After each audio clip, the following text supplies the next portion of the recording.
ഇത് മാത്രമല്ല എല്ലാ എനർജീസും. മനോമയ കോശം എന്ന് പറയുന്നതാണ് നമ്മുടെ മനസ്സിന്റെ വ്യാപാരങ്ങൾ. അപ്പൊ ക്യാൻസർ മറ്റു രോഗങ്ങളൊക്കെ വരണമെങ്കിൽ ആദ്യം മനോമയ കോശത്തിൽ വന്നതിന് ശേഷമാണ് ശരീരത്തിൽ വരുന്നത്. അതുകൊണ്ട് തന്നെയാണ് ഈ ഫെയ്ത്ത് ഹീലിംഗിലൊക്കെ പോകുന്ന ആൾക്കാരും മൈൻഡ് ഹീലിംഗിലൊക്കെ പോകുന്ന ആൾക്കാരും ചില പ്രോസസ്സ് ചെയ്ത് കഴിയുമ്പോൾ ചില രോഗം ട്രെയിനിങ് കഴിയുമ്പോൾ തന്നെ ഇല്ലാതാവും. ചില പെയിനുകളൊക്കെ ഇല്ലാതാകും. കാരണം അത് മനസ്സിൽ ചില ഇമോഷനും വരുത്തിയിട്ടുള്ള രോഗങ്ങളാണ്. അങ്ങയുടെ അസംഷൻ അനുസരിച്ച് മനസ്സിന്റെ ഏത് തലത്തിലാണ് ഈ സ്വപ്നം എന്ന് പറയുന്നത് കാണുന്നത്? സ്വപ്നത്തെക്കുറിച്ച് കൂടുതൽ പറഞ്ഞു. അതായത് സ്വപ്നത്തിനൊരു ഹാർമണി അല്ലെങ്കിൽ ഒന്ന് അതിനെ ട്യൂൺ ചെയ്തിട്ട് നമ്മൾക്ക് പോസിറ്റീവ് തിങ്കിങ് അല്ലെങ്കിൽ പോസിറ്റീവ് ഇമോഷൻസ് ഉണ്ടാക്കാനായിട്ട് സാധിക്കും എന്ന് പറഞ്ഞു. അത് ഏത് രീതിയിലാണ്? അതായത് സ്വപ്നത്തിൽ ഒരു കൃത്രിമത്വം കൊണ്ടുവരാനായിട്ട് നമുക്ക് സാധിക്കുമോ? അങ്ങനെ സാധിക്കുമെങ്കിൽ എല്ലാവർക്കും നമ്മൾ അറിയാതെ കാണുന്നതാണ് സ്വപ്നം എന്നാണ് ഇതുവരെയുള്ള വിശ്വാസം. ഇങ്ങനെ സാധിക്കും എന്ന് എന്തുകൊണ്ട് എല്ലാവർക്കും അങ്ങനെ ആയിക്കൂടാ? ഇപ്പൊ ഇത് ഡോക്ടർ കലാമിന്റെ വാക്കുകൾ ഞാൻ കടമെടുത്ത് പറയുകയാണെങ്കിൽ, നമ്മൾ ഉറങ്ങുമ്പോൾ കാണുന്നതല്ല യഥാർത്ഥ സ്വപ്നം, നമ്മളെ ഉറക്കാൻ സമ്മതിക്കാത്തതാണ് യഥാർത്ഥ സ്വപ്നം. ഇപ്പൊ 8ാം ക്ലാസ്സിൽ പഠിക്കുന്ന ഒരു കുട്ടി ഡോക്ടറാകണം. അപ്പൊ ആ കുട്ടിയുടെ മനസ്സിൽ, നമ്മുടെ എല്ലാവരുടെയും മനസ്സിൽ ഒരു 36,000 തോട്ടെങ്കിലും ഒരു ദിവസം പോകുന്നുണ്ട്.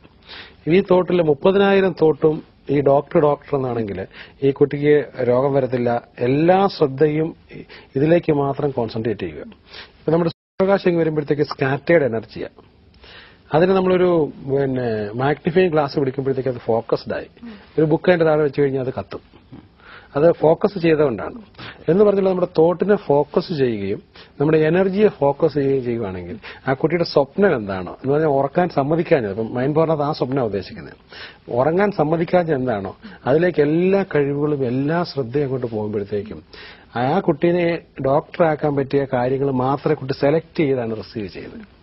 ഈ കുട്ടിക്ക് അതിലെത്തിക്കാൻ പറ്റാത്ത കാര്യങ്ങളൊന്നും കുട്ടിയുടെ മനസ്സിൽ ശ്രദ്ധയപ്പെടത്തില്ല. ഡോക്ടർ പറഞ്ഞതുപോലെ ഈ സ്വപ്നം നമ്മൾ ഉറങ്ങുമ്പോൾ കാണുന്നതല്ല, നമ്മൾ ഉറക്കാൻ അനുവദിക്കാത്തതാണ് സ്വപ്നം. അതല്ലെങ്കിൽ നമുക്കതിനെ ഒരു ഡീപ് ഡിസയർ എന്നൊക്കെ വേണമെങ്കിൽ പറയാമല്ലോ, അമിത ഒരു വളരെ ആഴത്തിലുള്ള ഒരു ആഗ്രഹം, അതാണ് നമ്മൾ. അതെ, അങ്ങനെയാണ് നമ്മൾ സ്വപ്നത്തെ വിശേഷിപ്പിക്കാറുള്ളത്. അപ്പൊ അവിടെ തന്നെ ഈ സ്വപ്നങ്ങൾ അല്ലെങ്കിൽ ഈ ഒരു ആഗ്രഹം, പലതരത്തിലുള്ള ആഗ്രഹങ്ങൾ ഉണ്ടാകുന്നതനുസരിച്ച് നമ്മുടെ മനസ്സിൽ ഏതെങ്കിലും ചില പ്രത്യേക കെമിക്കൽസ് അല്ലെങ്കിൽ ചില ഹോർമോൺസിന്റെ ഉത്പാദനം, ആ ഉത്പാദനത്തിൽ ചില വേരിയേഷൻസ് വരുന്നുണ്ടോ? തീർച്ചയായിട്ടും. ആ വേരിയേഷൻസ് അല്ലേ ഒരു തരത്തിൽ രോഗങ്ങൾക്കും രോഗശാന്തിക്കും കാരണമാകും. നമ്മുടെ തോട്ട് ബോഡിയിൽ ഒരുപാട് കെമിക്കൽസ് പ്രൊഡ്യൂസ് ചെയ്യപ്പെടുകയും ഡിസ്ട്രോയ് ചെയ്യുകയൊക്കെ ചെയ്യുന്നുണ്ട്. ഇതിനെക്കുറിച്ച് പറയുകയാണെങ്കിൽ, നമ്മളിപ്പം ഒരാളിന്റെ അടുത്ത് സ്മൈൽ ചെയ്യുകയാണ്, ഇല്ലെങ്കിൽ നമ്മൾ സന്തോഷത്തെ സംസാരിക്കുമ്പോഴത്തേക്ക് നമുക്ക് ധാരാളം സെറിറ്റോണിൻ ബ്രെയിനിൽ ന്യൂറോ ട്രാൻസ്മിറ്റർ ഉത്പാദിപ്പിക്കപ്പെടുന്നുണ്ട്. ഏതെങ്കിലും വിധത്തിലുള്ള ഡിപ്രഷൻസോ സങ്കടങ്ങളോ ദുഃഖങ്ങളോ ഉണ്ടെങ്കിൽ ഇത് കട്ട് ചെയ്യും, സ്ട്രെസ് കട്ട് ചെയ്യും, ക്രിയേറ്റിവിറ്റി ഒരുപാട് വർദ്ധിപ്പിക്കും. ഇപ്പൊ ഈ ഫൺ പാർക്കുകളൊക്കെ പലയിടത്തും വീഗാലാൻഡ് അല്ലെങ്കിൽ മറ്റതുപോലത്തെ ഫൺ പാർക്കുകളിലൊക്കെ സംഭവിക്കുന്നത്, അവിടെ ചെല്ലുമ്പോൾ ധാരാളം സന്തോഷം വരുമ്പോൾ രോഗത്തെ കട്ട് ചെയ്തിട്ട് ക്രിയേറ്റിവിറ്റി കൊടുക്കും. It's an investment. അപ്പം ഇതിൽ സംഭവിക്കുന്നത് ഇതുപോലെ തന്നെയാണ്. നമ്മൾ ഇപ്പം ഒരാളെ ഞാൻ അപ്രിഷിയേറ്റ് ചെയ്യുമ്പോൾ എന്റെ മനസ്സിന്റെ ഒരു തലമുണ്ട്. അപ്പൊ എനിക്കാണ് കൂടുതൽ അതിന് ബെനിഫിറ്റ് കിട്ടുന്നത്. ഞാൻ എന്റെ കുട്ടിയെ അപ്രിഷിയേറ്റ് ചെയ്യുകയാണ്, അല്ലെങ്കിൽ എന്റെ സ്റ്റുഡൻസിനെ അപ്രിഷിയേറ്റ് ചെയ്യുകയാണ്. അപ്പം അവരുമായിട്ടൊരു സബ് കോൺഷ്യസ് ലെവലിൽ ഞാൻ പിന്നെ കമ്മ്യൂണിക്കേഷൻ വരുവാണ്. 3 പ്രാവശ്യം അപ്രിഷിയേറ്റ് ചെയ്ത് കഴിഞ്ഞാൽ, ഇപ്പോൾ ഫാമിലി മെമ്പേഴ്സിനായിക്കോട്ടെ, വർക്ക് കൊളീഗ്സ് ആയിക്കോട്ടെ, പുറത്തുള്ളവരായിക്കോട്ടെ, 3 പ്രാവശ്യം അവരുടെ കഴിവുകളെ നമ്മൾ ജെന്യുയിനായിട്ട് ഓണസ്റ്റ് ആയിട്ട് അപ്രിഷിയേറ്റ് ചെയ്ത് കഴിഞ്ഞാൽ അടുത്ത കമ്മ്യൂണിക്കേഷൻ പോകുന്ന സബ് കോൺഷ്യസ് ലെവലിലാണ്. അപ്പൊ എന്ന് പറഞ്ഞാൽ 3 പ്രാവശ്യം അപ്രിഷിയേറ്റ് ചെയ്യുമ്പോഴത്തേക്കും ബ്രെയിനിന്റെ വേവ് കുറഞ്ഞു. 32-31 നിന്നിരുന്നത് താഴേക്ക് വരും. കാരണം അവർ സന്തോഷം ഉൾക്കൊള്ളാൻ തുടങ്ങും. അപ്പൊ അവർ ഉൾക്കൊള്ളുന്ന വെച്ചാൽ നമുക്ക് തിരിച്ചൊരു ഇതൂടെ കിട്ടുന്നുണ്ട്. മറ്റൊന്ന് പറയുകയാണെങ്കിൽ, നമ്മുടെ ബോഡിയിൽ വാട്ടർ കണ്ടന്റ്, ഡോക്ടർ ഇമോട്ടോ ജപ്പാനിൽ ഒരു സ്റ്റഡി നടത്തിയിട്ടുണ്ട്. വാട്ടർ ക്രിസ്റ്റൽസ് എടുത്തിട്ട് ആ വാട്ടറിനോട് ശക്തമായി പോസിറ്റീവ് ആറ്റിറ്റ്യൂഡിൽ ലവ്, ഓണസ്റ്റി, ട്രൂത്ത് ഇങ്ങനെയുള്ള കാര്യത്തിൽ വാട്ടറിനോട് എക്സ്പ്രസ് ചെയ്യുമ്പോഴത്തേക്കും വാട്ടർ വളരെ ഒരു ബ്യൂട്ടിഫുൾ രീതിയിൽ അതിന്റെ മോളിക്യൂൾസ് തിരിയും.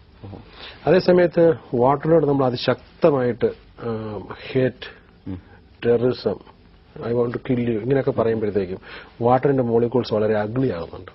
അപ്പൊ ഞാൻ വളരെ ശക്തമായി പോസിറ്റീവായിട്ടുള്ള എന്റെ കൂടെ ഇരിക്കുന്ന ആൾക്കാർക്കൊരു നന്മയുണ്ടാകണമെന്ന് ശക്തമായി ഞാൻ ചിന്തിച്ചുകൊണ്ട് ചെയ്യുമ്പോഴത്തേക്ക് എന്റെ ബോഡിയിലെ വാട്ടർ മോളിക്യൂൾസ് എനിക്ക് അനുകൂലമായി തീരുകയാണ്. ഡോക്ടർ ഇമോട്ടോയുടെ സ്റ്റഡി കാണിക്കുന്നത് വളരെ നീണ്ടകാലത്തെ സ്റ്റഡിയാണിത്. അതുപോലെ എന്റെ മുന്നേ ഇരിക്കുന്ന ആൾക്കാരുടെ വാട്ടർ മോളിക്യൂൾസ് എനിക്ക് അനുകൂലമായി തീരുകയാണ്. അതായത് ഒരു കോസ്മിക് എനർജി തലത്തിലേക്ക് അങ്ങോട്ടും ഇങ്ങോട്ടും കണക്ട് ചെയ്യപ്പെടുകയാണ്. അപ്പൊ നമ്മൾ മനസ്സിൽ വെറുപ്പും വിദ്വേഷമൊക്കെ കൊണ്ടുനടക്കുന്ന ആൾക്കാരെ സംബന്ധിച്ചിടത്തോളം ഈ മനഃശക്തി പുറത്തോട്ട് വന്നിട്ട് പ്രോസ്പെരിറ്റി, ഹാപ്പിനെസ് ഒന്നും വരാൻ പറ്റാതാവും. മനസ്സിലായല്ലേ? ഇതിപ്പോൾ ഓരോ വ്യക്തിക്ക് ചുറ്റും ഒരു കാന്തിക വലയമുണ്ട്. അവരുടേതായ ഒരു വ്യക്തിത്വവുമായി ബന്ധപ്പെട്ട ഒരു കാന്തിക വലയം ഉണ്ട് എന്നൊരു ധാരണ ഉണ്ടായിരുന്നു. ആ ഒരു കാന്തിക വലയത്തെ നമുക്ക് സ്വാധീനിക്കാൻ കഴിയുന്നു. പുറത്തുനിന്നുള്ള വ്യക്തികൾക്ക്, പുറത്തുനിന്നുള്ള ശക്തികൾക്ക് സ്വാധീനിക്കാൻ കഴിയുന്നു. ആ സ്വാധീനത്തിലൂടെ ആ വ്യക്തിയെ മറ്റു തരത്തേക്ക് നമുക്ക് രൂപപ്പെടുത്തിയെടുക്കാൻ കഴിയുന്നു. എന്ന് പറയുമ്പോൾ ഒരു വ്യക്തിയെ നമുക്ക് രൂപപ്പെടുത്താൻ കഴിയുന്നു. നമ്മൾ പണ്ടൊക്കെ വിചാരിച്ചിരുന്നത് അല്ലെങ്കിൽ കരുതിയിരുന്നത് പലപ്പോഴും വിധി എന്ന് പറഞ്ഞ് വിട്ടുകൊടുക്കുകയായിരുന്നു. പക്ഷേ വിധിക്ക് അപ്പുറത്തേക്ക് ഒരു വ്യക്തിയെ രൂപപ്പെടുത്തിയെടുക്കാൻ കഴിയുന്ന ഒരു സാങ്കേതിക വിദ്യ.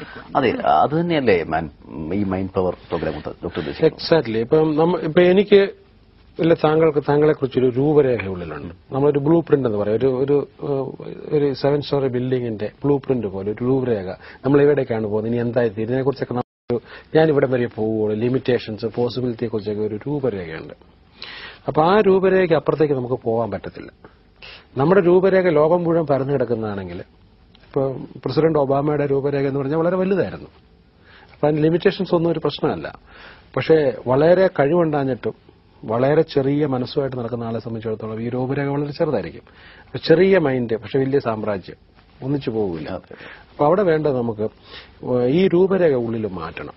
അപ്പൊ ഈ രൂപരേഖ മാറ്റാനായിട്ടുള്ള ഏറ്റവും പ്രധാനപ്പെട്ട മെത്തേഡ് ഈ മൈൻഡ് പവറിൽ ചെയ്യുന്നത് ആക്റ്റീവ് മെഡിറ്റേഷൻസിലേക്ക് കൊണ്ടുപോകും. വളരെ ഗൈഡഡ് മെഡിറ്റേഷൻസിലേക്ക് കൊണ്ടുപോകും. മെഡിറ്റേഷൻ ഇപ്പൊ എനിക്ക് തോന്നുന്നത് ഇന്ത്യയിലാണ് മെഡിറ്റേഷൻ ഏറ്റവും കുറച്ച് ഉപയോഗിക്കുന്നത് തോന്നുന്നു. ഇപ്പൊ യൂണിവേഴ്സിറ്റിയിൽ നമ്മൾ ചെന്നിട്ട് എത്ര പേര് മെഡിറ്റേറ്റ് ചെയ്യുന്ന, ഇപ്പൊ ഒരു ബിസിനസ് സ്കൂളിൽ കുഞ്ഞുങ്ങൾ പഠിപ്പിക്കാനൊക്കെ പോകുമ്പോൾ കൈവക്കാൻ പറഞ്ഞു കഴിഞ്ഞാൽ ആൾക്കാരുടെ എണ്ണം വളരെ കുറവാണ്. ആ സമയത്ത് നമ്മളൊരു ഫോറിൻ യൂണിവേഴ്സിറ്റിയിൽ പോയിട്ട് ഒരു 200 പേരിരിക്കുന്ന ഓഡിയൻസിന്റെ ചോദിക്കുകയാണ് എത്ര പേര് മെഡിറ്റേറ്റ് ചെയ്യാൻ ചോദിക്കുകയാണെങ്കിലും മോർ ദാൻ 50 പീപ്പിളെങ്കിലും മിനിമം കാണും. അപ്പൊ ഇവിടെ അത്ര ഉപയോഗിക്കുന്നില്ല. മതപരമായിട്ടുള്ള മെഡിറ്റേഷനാണ് കൂടുതലും തോന്നുന്നത്. അല്ല, മതപരമായിട്ടുള്ളതല്ല.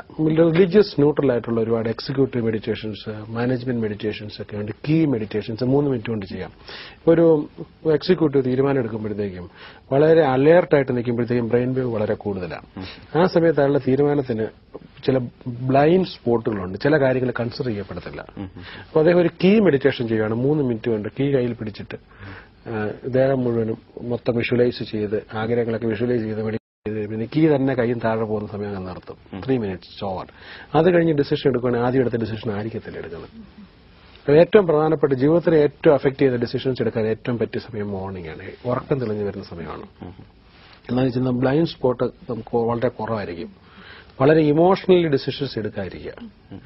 ഇമോഷണൽ ഡിസിഷൻസ് എടുത്തു കഴിഞ്ഞു കഴിഞ്ഞാൽ നമ്മൾ കോൺഷ്യസ് ലെവലിൽ മാത്രമേ നിൽക്കത്തുള്ളൂ. ഈ ട്രെയിനിങ്ങിന്റെ സ്റ്റെപ്സ് എങ്ങനെയൊക്കെയാണെന്നൊന്ന് ഒന്ന് ബ്രീഫായിട്ട് പറയാം. സാധാരണഗതിയിൽ ഞങ്ങൾ കൊടുക്കുന്നത് ഈ ട്രെയിനിങ് ലോകത്തെല്ലാ സ്ഥലത്തും നടക്കുന്നുണ്ട്. കേരളത്തിൽ കുറച്ച് കുറവാണ്. ഞങ്ങൾക്ക് ട്രെയിനിങ് കൊടുക്കുന്ന എല്ലാ മെട്രോസിലും കൊടുക്കുന്നുണ്ട്, പല രാജ്യങ്ങളിലും കൊടുക്കുന്നുണ്ട്. മൈൻഡ് പവർ ട്രെയിനേഴ്സിന്റെ എണ്ണം അത്ര കൂടുതലില്ല, വളരെ കുറവ്. കാരണം കുറച്ചൊരു ഇൻഡ്യൂഷൻസ് എടുക്കാനും സബ് കോൺഷ്യസുമായിട്ട് ചാനൽ ഓപ്പൺ ചെയ്യാനൊക്കെ കഴിയുന്ന ആൾക്കാർക്ക് ഈ മൈൻഡ് പവറിലേക്ക് പ്രവർത്തിക്കാനായിട്ട് പറ്റുള്ളൂ. അപ്പോൾ നമ്മൾ കൊടുക്കുന്ന ട്രെയിനിങ് ആദ്യം ഒരു 3 hours ട്രെയിനിങ്ങിൽ ഇതെന്താണ്, ഇതിന്റെ പ്രയോജനം എന്താണെന്ന് ആൾക്കാർക്ക് മനസ്സിലാക്കി കൊടുക്കും. അപ്പോൾ അത് മനസ്സിലാക്കിയതിനു ശേഷം ജീവിതം മൊത്തം ചേഞ്ച് ചെയ്യണം. ലൈഫ് ചേഞ്ചിങ് 12 hours പ്രോഗ്രാമാണ്. ആ 12 hours പ്രോഗ്രാം, അതിനകത്തൊരു 9ഓളം മെഡിറ്റേഷൻസ്, കണ്ടിന്യൂസ് മെഡിറ്റേഷൻസ് വരും. അതിനകത്ത് നമുക്ക് ആവശ്യമില്ലാത്തതെല്ലാം ഡിസോൾവ് ചെയ്ത് ഡിലീറ്റ് ചെയ്യുക മനസ്സിൽ നിന്ന്. വേണ്ട നമ്മുടെ ടാലൻസ് മനസ്സിനോട് തന്നെ ചോദിച്ച് സബ് കോൺഷ്യസിൽ പോയി നമ്മുടെ ടാലന്റ്, പാഷൻസ് കണ്ടെത്തുക. പരന്നു കിടക്കുന്ന എനർജിയെ, തോട്ടിനെ മൊത്തം ഫോക്കസ് ചെയ്യുക. അത് എല്ലാ ഡയമെൻഷൻസിലും ചെയ്യുക. കാരണം പണം മാത്രം പോരാ, വെൽത്ത്, ഹെൽത്ത് വേണം. അപ്പം അതുപോലെ തന്നെ നല്ല റിലേഷൻഷിപ്സ് വേണം. അച്ചീവ്മെന്റ്സ്, മെന്റൽ അച്ചീവ്മെന്റ്സ്, പുസ്തകം എഴുതുകയോ ഡിഗ്രികൾ എടുക്കുകയൊക്കെ വേണം. സോഷ്യൽ കോൺട്രിബ്യൂഷൻസ് വേണം, സ്പിരിച്വൽ കോൺട്രിബ്യൂഷൻസ് വേണം. അപ്പൊ എല്ലാ വിധത്തിലും ഒരു ടോട്ടലായിട്ടുള്ള കോംപ്രിഹെൻസീവ് ആയിട്ടുള്ള ഒരു ഗോൾ സെറ്റ് ചെയ്തിട്ട് എല്ലാ എനർജി അതിലേക്ക് മാത്രം കോൺസെൻട്രേറ്റ് ചെയ്യും. ഇതിന്റെ എവാലുവേഷൻ, അല്ലെങ്കിൽ ഒരു മൂല്യനിർണ്ണയം, പലപ്പോഴും ഫീഡ്ബാക്ക്, നമ്മൾ അത് റീഡ് ചെയ്യാനുള്ള സംവിധാനങ്ങൾ. ഇപ്പൊ നമുക്കറിയാം ഓരോ അല്ലെങ്കിൽ നമ്മുടെ ശരീരത്തിന് ചുറ്റുമുള്ള ഈ കാന്തിക വലയത്തിൽ ഉണ്ടാകുന്ന ചില സ്വാധീനങ്ങളെ അതിനെ വിലയിരുത്താൻ വേണ്ടി കിറിലിയൻ ഫോട്ടോഗ്രാഫി പോലെയുള്ള സങ്കേതങ്ങൾ ഉപയോഗിക്കുന്നു. ഇത്തരത്തിൽ ഈ മൈൻഡ് പവർ പ്രോഗ്രാമിന് ശേഷം ഒരു വ്യക്തിയിൽ മാറ്റങ്ങളെ അതിനെ നമുക്ക് ശാസ്ത്രീയമായി അതിനെ മൂല്യനിർണ്ണയം നടത്താൻ അല്ലെങ്കിൽ അതിനെ റീഡ് ചെയ്യാൻ ഉള്ള സങ്കേതങ്ങൾ എന്താണ്? ഒരുപാട് യൂണിവേഴ്സിറ്റി ഈ രംഗത്ത് വളരെ അഡ്വാൻസ്ഡ് റിസർച്ച് ചെയ്യുന്നുണ്ട്. മെഡിറ്റേഷനിൽ ഇരിക്കുന്ന ആൾക്കാരുടെ, എന്റെ തന്നെയുണ്ട്, മെഡിറ്റേഷനിൽ ഇരിക്കുന്ന ആൾക്കാരുടെ തന്നെ MRI എടുക്കുക. ഇപ്പൊ ബ്രെയിനിൽ നിന്ന് കിട്ടുന്ന പിക്ചർ തൊട്ട് മുമ്പുള്ളതിന് ശേഷമുള്ളത് വളരെ ഡിഫറെന്റ് ആയിരിക്കും. അതുപോലെ തന്നെ സൈക്കോ ന്യൂറോ ഇമ്മ്യൂണോളജി,